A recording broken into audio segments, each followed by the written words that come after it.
Welcome to the Rusted Garden. Today I'm going to take 10 or 15 minutes and really explain to you and show you how you can start tomato seeds indoors in a simple way. And we're going to cover lighting, how to create your own indoor grow lights, watering, feeding, planting, the whole setup, the starting mix and everything. So again, this is going to be about 10 or 15 minutes, but if you've never grown indoors, I'm going to show you how you can do it in a simple way, in a cost-effective way. First thing is, this is what we're going to create, something that looks just like this. There's 6 tomatoes in there. But before I get to this, let's start with lighting. Lighting is really, really important. If you don't give your seed starts enough light, and this is more light than you would get from putting it in a window. You can't just put it in a window and hope you get enough sunlight. That never really ever works. The plants get tall and spindly and weak.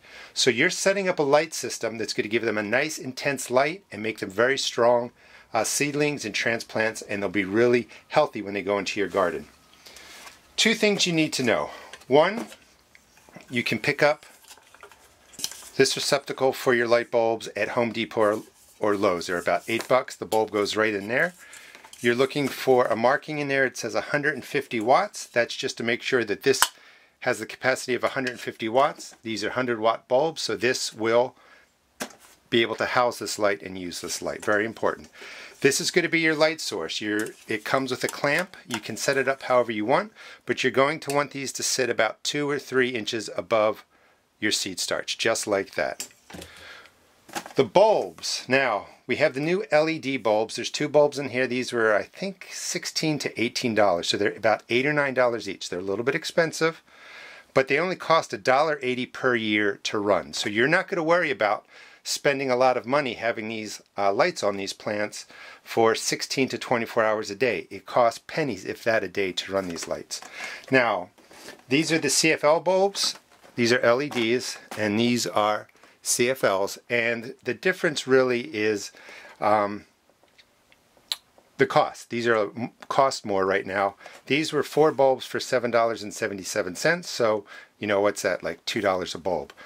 What you're looking for is daylight. There's all kinds of ratings on these lights when you get them. You want to get a 100-watt bulb. You want to get a daylight bulb. You want to match daylight for your transplants. Pretty simple. And when you turn it over, on the back there's a couple scales. There's a Kelvin scale. Kelvin is the kind of light you want it to be 5,000 Kelvin or higher. And what that means is it's getting close to daylight. So you want 5,000 to 6,500 Kelvin. That's the perfect lighting. And then you have lumens, which is the brightness. Now lumens, you really want, when you're using the long fluorescent tubes that I've showed you, 2,000 to 3,000 lumens. But in these single bulbs that go in these receptacles, you can only find usually somewhere around 1,600 lumens. These are 1680 right there. These are 5,000 Kelvin, so you want 5,000, 6,500, and these are 1,600 lumens. The way you make up for the less intensity of light here by having 1,600 lumens instead of 2,000 to 3,000 is we're just going to leave them on longer. I'm going to do this with the LED bulb because that is new. And all you're doing is picking up a light receptacle with a clamp on it that will manage a 1,500 watt or lower bulb, and this is all you do for your setup. That's the intensity. That's going to sit right over your plants. You can figure out how you want to clamp it. With this, you can clamp it from above, you can clamp it on the side, but you really want to stay 2 to 3 inches above the light, and you'll be able to raise this depending on how you set it up. That sets up the light. So it's really important to know that you want a 100-watt bulb, 5,000 or higher Kelvin, and as close as you can get to 2,000 lumens.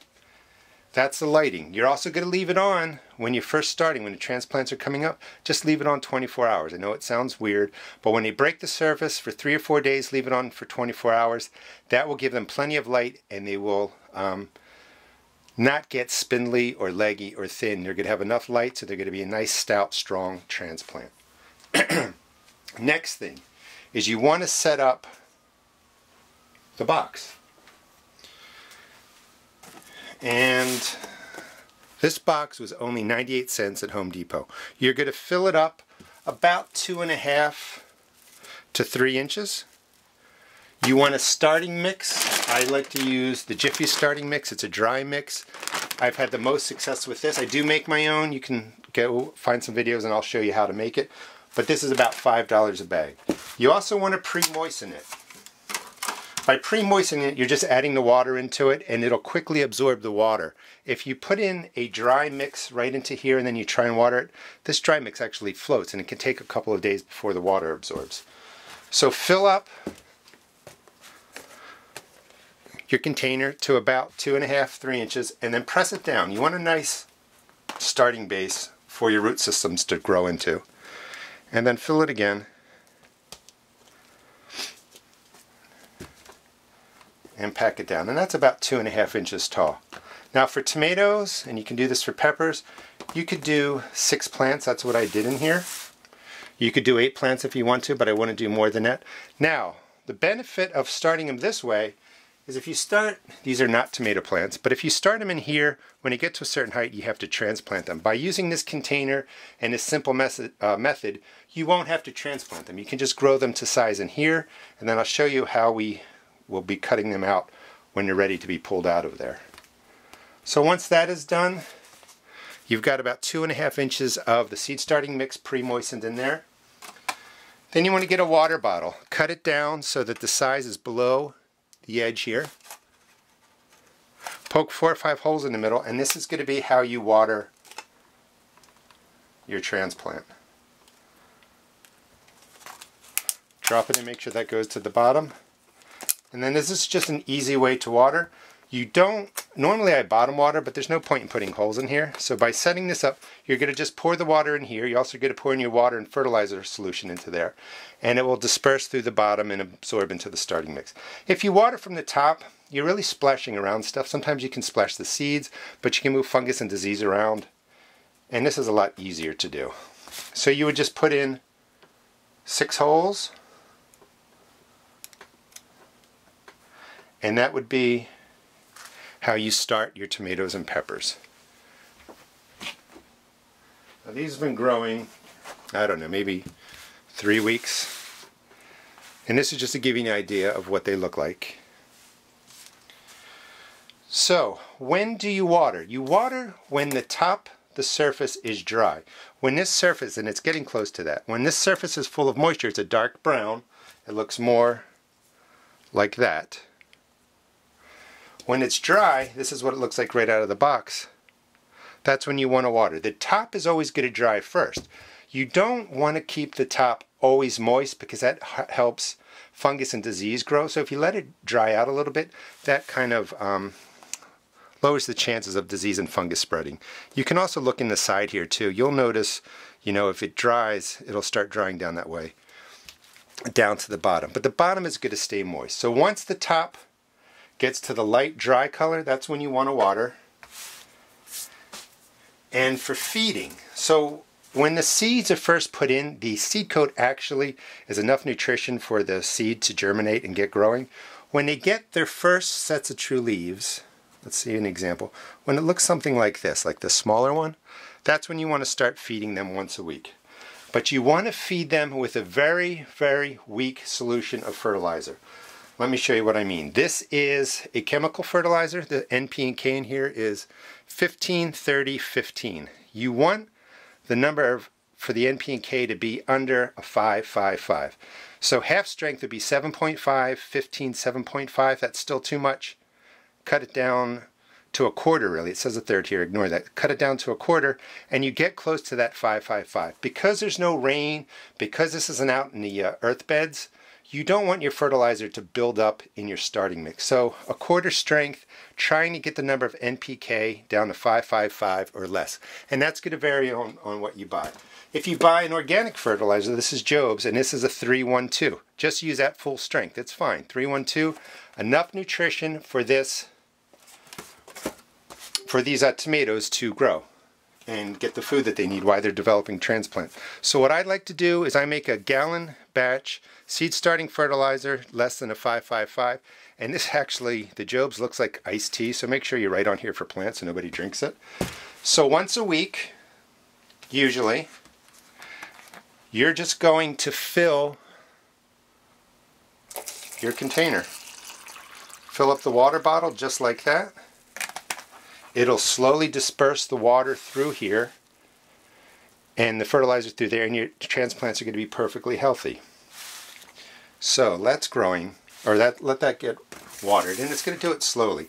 Now here's a trick.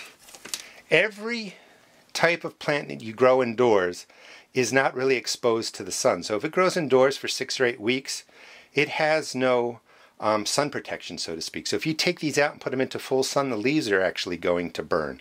So you have to acclimate your transplants to the sun over a week, slowly getting them used to the sun so they sort of build up sun protection. You can speed this up as by taking these outside for an hour or two, as long as the temperatures are between 40 and 50 degrees. And you can protect them like this. So when they're about this size, take them outside for half an hour, for an hour, let the full sun hit them, and they're going to get their sun protection built up in the leaves. It will also help them grow better and be better transplants. So when you go to take them out and put them in the ground, they're all ready for the sun. So what do I mean by that?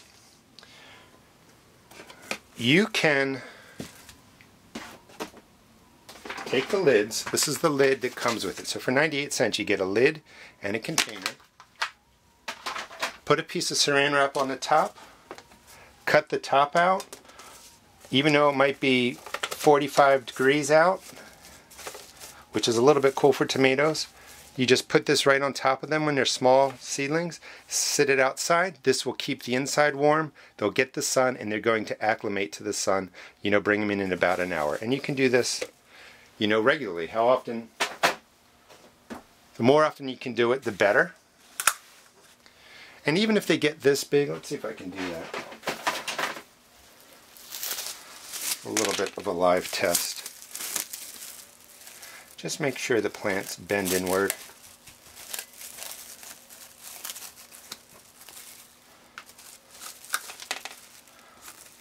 Now these plants are a little bit big for that, of course, but I just want to show you what it looks like. So you would, this one's a little messed up. Let's tuck them under.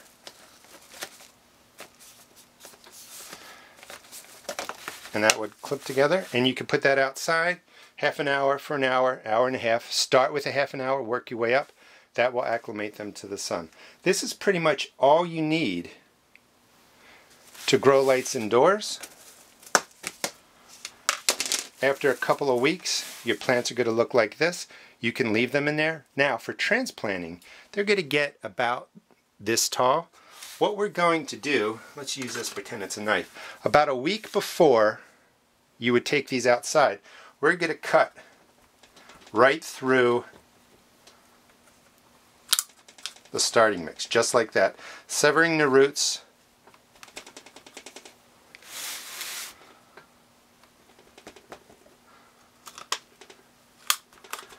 Just like that. So we're going to cut these into 6 squares about a week before they will go outside. That will cut the root tips. The plants will generate more roots inside the clump of soil that you're going to take out. The roots will fill up the soil, so when you go to pull this out as a transplant, this is going to stay together. The whole clump, plant the tomato to about halfway up the stem, whatever size it is. You're going to have healthy, strong transplants that can go into your containers or go into your garden. Hope this gives you an idea. It's a lot of information, but a simple container just like this for about $1. Starting mix, a light from Home Depot. Let it sit like this for 18 to 24 hours. 24 hours when they're first germinating, about 18 hours while they're small, and then you can cut it down to 16 hours as they get to about this size. And you would just move this around, one day like this, another day like that. Plenty of light to make solid tomato transplants. Hope you enjoyed the video. Please check out my blog at www.therustedgarden.blogspot.com and also check out my other YouTube videos. Thanks.